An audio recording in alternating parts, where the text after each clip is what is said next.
if we could walk us through each one of the kites and tell us who you think that kite is for, who should be looking to buy that kite, and what is the main important features out of each one of the kites. If we can do that very quickly, I think this is really important for people out there to hear from the horse's mouth in terms of how they should look at the complete lineup when they're deciding which kite they should actually buy. Okay, well, obviously it has to do with their skill level, the conditions that they average, their average conditions around their home spot kiting wise, and their weight, and what their aspirations are. If it's, everybody wants to jump and get airborne, so that's already kind of a criteria for almost all the kites, other than the drifter, for instance. But the drifter, for instance, it will jump fine because it's really fast. It just doesn't have any hang time because it's so low aspect ratio, right? So it'll definitely go up still. It just doesn't float, But, if we just start with the Switchblade, that's basically it's the one kite that almost everyone would enjoy. So I don't think that it requires a whole lot of its reputation already precedes that you can't really go wrong with a Switchblade because you can do it all. You can, if it's kind of side onshore conditions, it's fine in the waves. It's a little bit on the powerful side, maybe for super offshore wave conditions. It doesn't drift as well as a drifter, for instance. But it's got an amazing wind range, so you can own fewer kites, it's very stable and handles really well overpowered. So if you live in a place that squalls come through and it gets windy sometimes and you get blown off the water, then you'll feel a lot more comfortable on a Switchblade because it just doesn't get out of control on you like that. Some kites just don't have enough D-power, and the drifter, for instance, the drifter, it sits further back in the window, so it drifts better. But at the same time, it doesn't have it has D-power, but it's a different kind of D-power. It's a D-power because the attack angle of the kite can get so low that it doesn't produce any power, but it still sits back in the window, so it doesn't have the ability to shoot forward like a Switchblade, for instance, and D-power in that method. It's kind of an on-off thing for maneuvering in the waves, So, I mean, the drifter, it's surprisingly popular in the schools because it's very predictable. It's really low aspect ratio. Relaunch is really good. It is a really fun kite to fly. I love it, especially when it's windy. I love 5-meter drifters. That's just my go-to high wind kite for free riding, because it's just fun. It's just as fast as all get out, and so the drifter is basically the wave kite, but it is really popular in the schools. It's surprisingly okay as long as your boosting and hang time is not your priority. Then the drifter's a really good all around kite. When you get into the free ride kites, the Switchblade is the Swiss Army knife, basically will do everything. And I don't think that anyone would really be disappointed with a Switchblade. Most people, I ever get some of the pros to ride them now, and they're just like, whoa, I had no idea. I wouldn't even have thought of riding the Switchblade, because they're all about the Nitro. But, these guys, it's got a lower aspect ratio than the Nitro, so it actually loops tighter. And it doesn't have the same hang time, but it's got a mean loop on it, like you said, you'd be surprised that it's easy to loop. Yeah. So, Switchblade is the Swiss Army knife. You can do anything with that. If you're a full-on freestyler, it might, actually, we don't really have a full-on freestyle kite at the moment. But there's talk about going there again. But every time, it's always there's always some conflict of opinions on the freestyle kites, because as soon as you do a hybrid one with a bridle on it, it's really good for the masses, but the pros don't like it still. Yeah. They want to see kite, and then, when you think about making a sea kite, you're talking about making, 500 or 600 pieces, there's just not, and half of them you give them away because they're pro riders, So, but if you have a hybrid sea kite with a bridle on it and stuff, it for most people is still a good freestyle kite. But, yeah, I think there's only a couple brands really that kind of cling on to the sea kite thing, and they just have them for their pro riders because they're it's not cool to be on anything except a freestyle kite and a sea kite in freestyle competition, right? So, and it does make them easier. Like all the guys, every time they bust out an old chaos or something, they go, "Wow, it is so much easier to do all the tricks on a sea kite." It really is. So I can sympathize with them. So. I wouldn't be surprised if we do one again. We'll see what happens, but yeah. So then the Nitro we dabbled into because we wanted to get into the big air kite because this is the kind of the roots of the sport. And actually when I went to work for North Kiteboarding for a little sabbatical there, and we did the orbit. That was kind of like the resurgence of big air. All of a sudden, it was cool to do big air with the conventional old school tricks with board offs and all this stuff. It's like the whole thing just kind of took this whole huge circle. Like one of the reasons that got us all into the sport from the beginning, all of a sudden it's now popular again, And I have to say that was kind of the beginning of it all, I think, and yeah, so of course, when I came back to Cabrinha, we had to follow suit and make a kite in that genre, and we did the Nitro. And I wanted to make it better than the Orbit, but not the same, And so we evolved also on that kite and ended up with a kite that's quite nice. So the thing you have to keep in mind with the Nitro, just for your customers, is that kite likes to be ridden wound up, much more so than the Switchblade. What do you mean by it's wound like up? At the top of its wind range rather than in the bottom of its wind range. Got it. Yeah.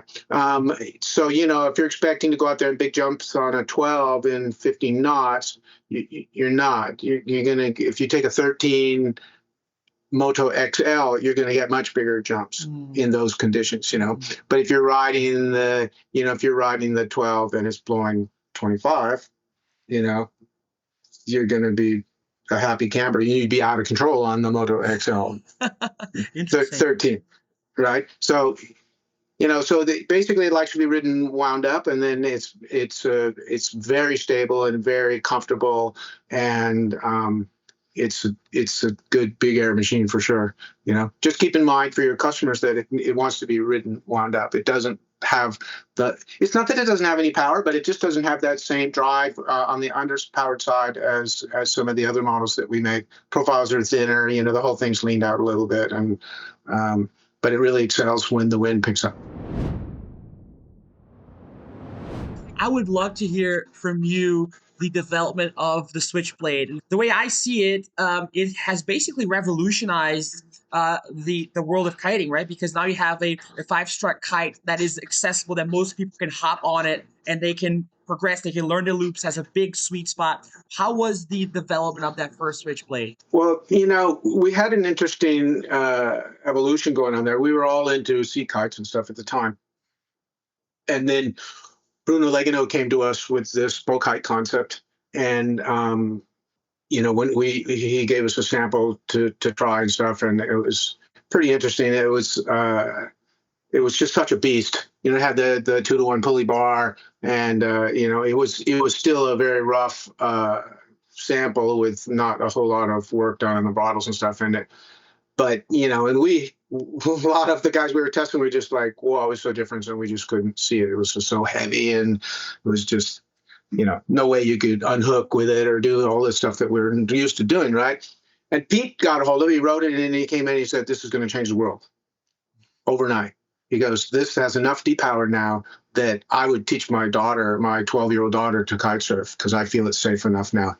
Because people were getting killed, and it came quite close to home too. Our importer in the U.S. got killed in because of not enough depower. He got lifted and tossed into a parking lot, And but yeah, so it's there was a lot of internal reason to have the safety aspect improved. So anyway, so we worked with the Crossbow, and me and my team, development team, we actually put a lot of time into it. We actually got it quite manageable in the bar pressure. We changed it a lot. We did a lot of work on the bridles. We refined this, but the design file was actually in Bruno Legano's software.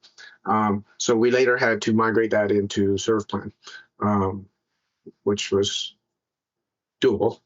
But it's a lot of trickery going on with tension settings, so that's kind of you don't really see it in the 3D model. But anyway, but the Crossbow wasn't for everybody. It had this amazing wind range, it had this amazing deep power, but it was complex with the 2-to-1 bar system. It had very heavy bar pressure. It wasn't for everybody, and it had 7 struts. The original Crossbows had 7 struts, and we started saying, well, I wanted to work on a kite. I said, Pete, okay, I think we can reduce the amount of sweep and get enough deep power out of a bar with no pulleys on it, And so we tried to make a price point kind of Crossbow is how it's kind of started. So we wanted to have less struts because it's less expensive to build. We wanted to have a control system that anybody could use on any of their kites. And so we started doing this development, and we found with 5 struts that it was enough. We just had to reduce the sweep so that because it's hard to get enough deep power range when you have a ton of sweep in the kites. The tips are swept so far back that there's a lot of movement it required to go through the attack angles range. Excuse me, I've been sick for like 2 weeks. Okay. Yeah, so we started doing some testing, and it actually ended up being a really nice kite. And it's funny because everybody thinks that the Crossbow took the world by storm, which it did.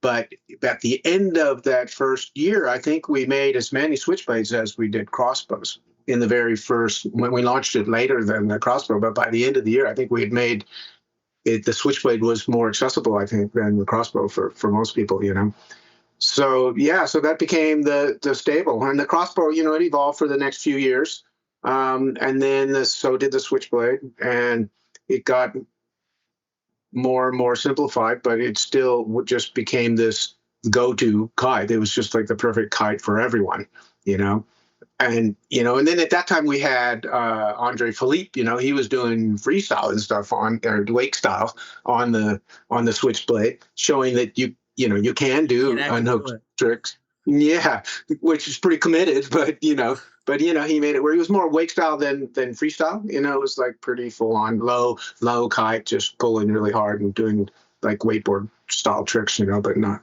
with a whole lot of altitude, But because of the combination of him and the Switchblade, it just like really took off, and it was just like an icon now that every kid aspired to being like him, So that's how it all kind of started, and then it's just been evolving over the years, and every time we work on it, even now, it's with more and more experience, and then I doing some other kites, and I'm like, oh man, we got to apply that latest thing that we did internally on the drifter or on the different race kites that we're doing all this stuff, and we've applied things to the Switchblades, and they just keep getting better and better and better. It's incremental, but it hasn't stagnated ever. What would you say sort of like the direction the Switchblade is now, and what do you think are the biggest improvements that have done to the kite in these last few years?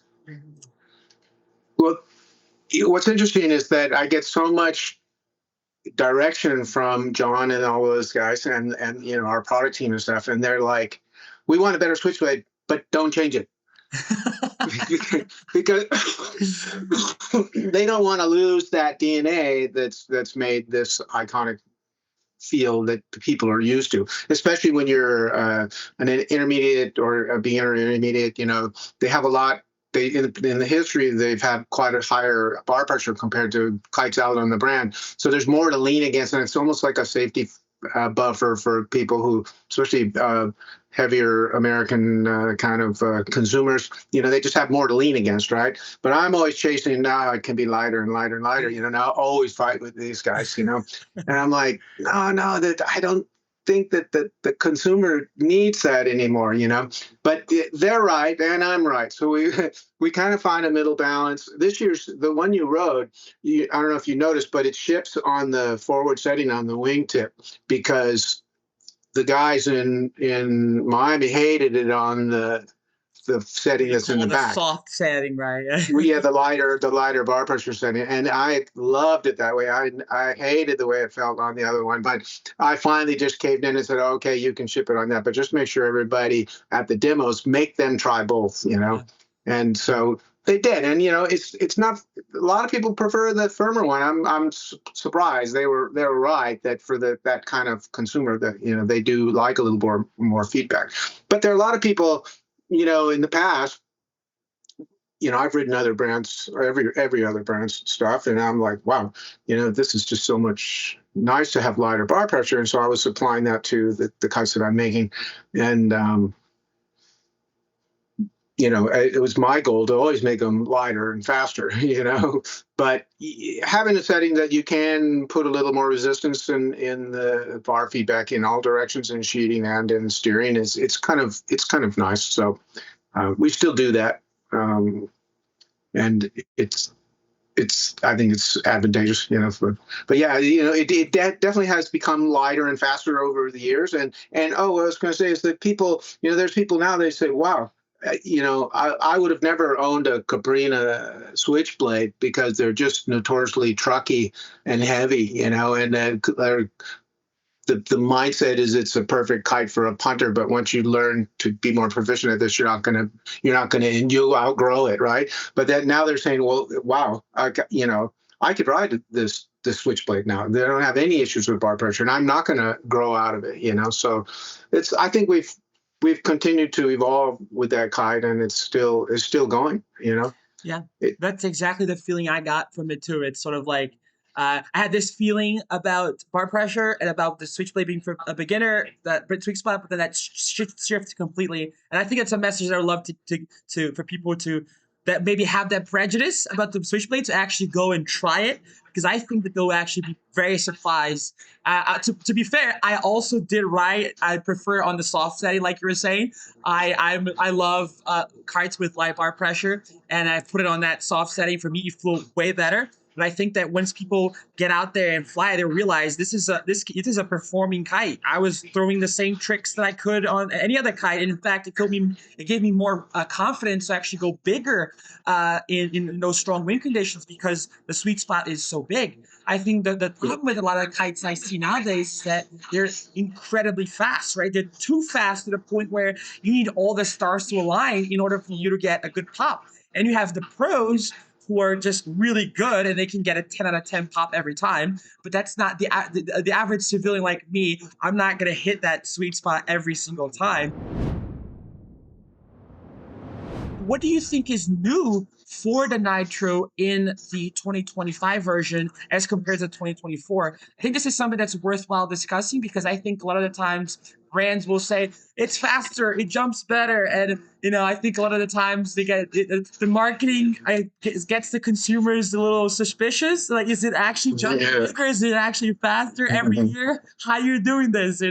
So if we can open a little footnote and actually if we could emphasize what has changed, because I feel the difference between the two kites, but it would be awesome to hear from you. What is the difference between a 2024 to a 2025 Nitro?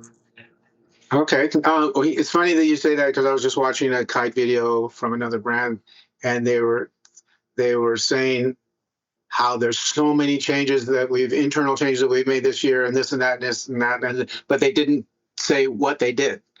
They just said it's definitely a better kite, and I was like, okay, it was really pretty random. But I'm not gonna lie to you, because like, to reinvent the kite every year, a lot of times you'll go backwards on your performance. If you're just for the change for the sake of change, it's really risky. And there's some other brands. I won't say any names, but there's other brands out there that I've always been impressed that they just do very small evolution and evolution without revolution.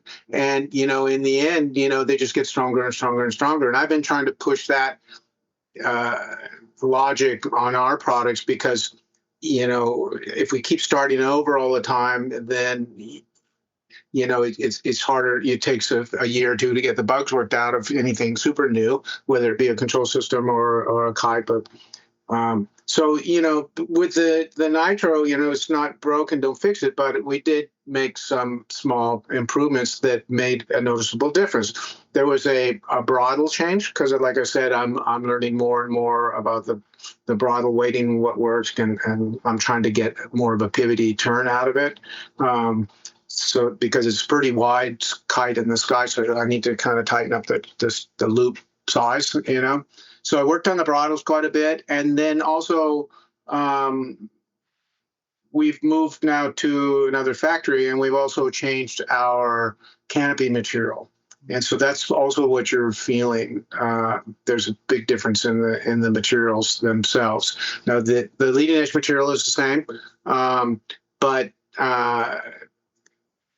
you know, for years we were using a different canopy material, and now we're back to using the Japanese brand that we started with back in the early 2000s, and it's there's something about that material that's just got a really, it's not like it's super low elongation or anything, but it has this amazing recovery.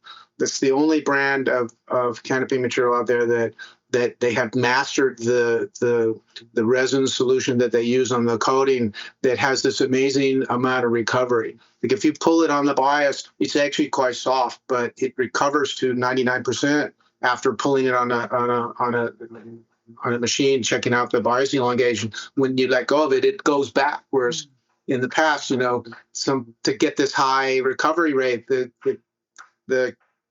fabric suppliers would put more and more coating on it just so it didn't move as much. So it's only moving a couple, you know, maybe not even, let's say 5 millimeters, and then it recovers 99%. They'll say, oh yeah, we got the recovery mastered, but that's not with this other material. You know, it'll move 3 centimeters and it'll go back to 99%, you know, after being pulled to a distorted state, and you let go and it'll go back to its original shape, you know. And so that, it kind of makes this interactive feeling with the rider, you know, and the steering, because the whole kite has to bend and twist, everything, leading edge and the canopy and everything during steering, and for it to snap back to its original shape is what makes the kites feel very dynamic and responsive, you know.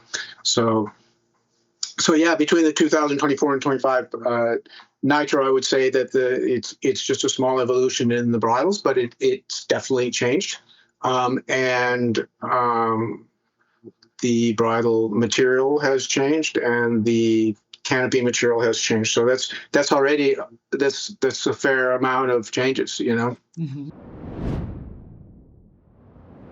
What would you say the biggest differences between the 2025 Nitro and the 2025 Switchblade? What are the main differences, and in terms of the average consumer, if somebody's looking for a 5-strut kite, how are they going to be able to decide between the two a little easier? Yeah, I think that we touched on this already a little bit. The Nitro is just going to be the more extreme version of the Switchblade. You're going to have to ride it in stronger conditions. And will really help you take your jumping to the next level. And you know, it's got the hang time, it's got everything you need to be a big, powerful, you know, aggressive big air kite. You know, whereas the Switchblade is a little bit more forgiving, and just let's say has a little bit more playful feeling, and it's maybe a little bit easier to dial in, you know, for if you're an advanced intermediate, for instance. The advanced rider might be able to take more advantage of the Nitro over the Switchblade, you know. But they're both good kites. One could get used to any of them. I think a lot of people, you know, of course, they just think, oh, I want to do big air, I'll get the Nitro, which is true. If you've got the conditions and you've got the skill level, that's the one to get. But if you have average conditions and you're an average rider and stuff, you'll probably have more fun on a Switchblade. Yeah. The Moto X, now where it's a 3-strut platform, right? And if you could tell us a little bit more about the Moto X and who you recommend it to, that would be awesome. Okay.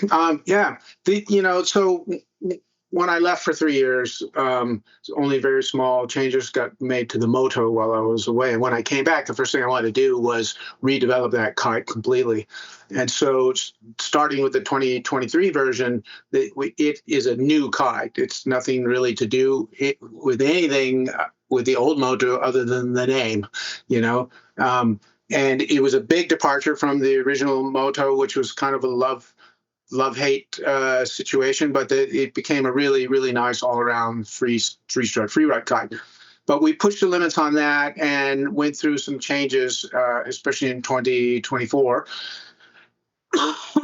And we had the introduction of the Moto X Apex, which has the Apex materials in the leading edge. And then we actually were developing the Moto X Apex. We had already done it the year before on the original revised version of the Moto. We did a few sizes. We did 4 sizes, I think, in the Apex material, and it was super successful. Mm-hmm. So we wanted to put all our focus on the Apex. So we started trying to evolve on that kite. And I evolved on the design quite a bit, and I found actually later that there were some limitations with the material. The Apex material is very soft on the bias, which helps it steer really good, and it's got this real good recovery and stuff. But it's not very stiff. It's nothing like a Lula, you know. I mean, it's a lot more loosey goosey. The kite is really able to move, which is really nice. But I got to the point where I was struggling with it a little bit, and just for fun, we decided to make a Moto X out of a stiffer material, and we ended up doing the Moto X Lite.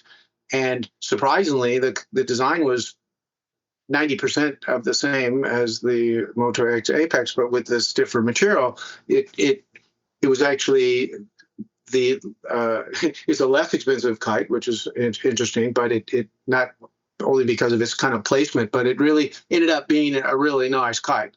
It's a little stiffer, not quite as fast as the Apex version, but it's very, very stable, and all around it's become super popular. So we've also, we added some sizes this year also on that. So the Apex, the Moto X Apex is a really cool kite, and it's really fast and aggressive and everything, but it's a little bit kind of like, for lack of better words, maybe a little bit in the same scenario as the first generation of the Moto. It requires a little more skill to get the most out of it, you know, whereas the light version is a lot more predictable for most people, I believe. So, you know, for next year, I'm not sure exactly what we're going to do. I don't think we need 2 of those anymore, so those will probably merge somehow. But excuse me. But either one of those is a really good all-around three-strut freeride kite, and I think the Moto X Lite is really for lack of better words, let's just say, it started out as a project called SBL, which was Switchblade Lite. So it was kind of like, that's how it all started. It was like, hey, we should make a 3-strut Switchblade, you know? Oh. And that's kind of how the whole thing started. And the working name was SBL. But in the end, it's not a 3-strut Switchblade, but there is some DNA of the Switchblade in that Moto X Lite, and so it is kind of like the Swiss Army knife of 3-strut kites. You know, so I think that's a good way to put it. It's a good all around kite. Yeah, that's what I was gonna ask. It just sounds like maybe it's got a little bit more versatility, right? Than something like a Switchblade or even potentially the Nitro. Would you say that for somebody who maybe is interested in taking the foil and taking out the strapless, but also wants to be on a twin tip, is that the kite to go for? Yeah, for sure. Either